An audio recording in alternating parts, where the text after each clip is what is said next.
في رسالة قوية من مسلسل كتالوج.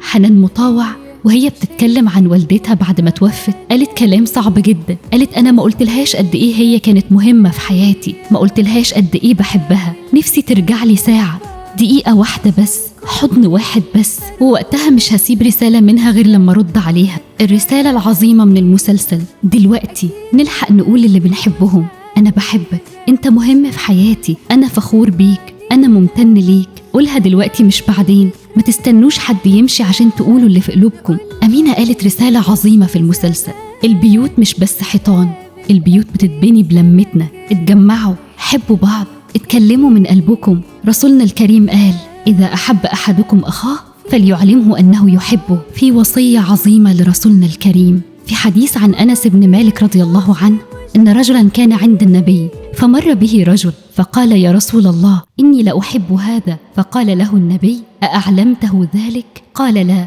قال: أعلمه. فلحقه فقال: إني أحبك في الله. يعني رسولنا بيوصينا إن احنا نقول اللي بنحبهم قبل ما يفوت الأوان.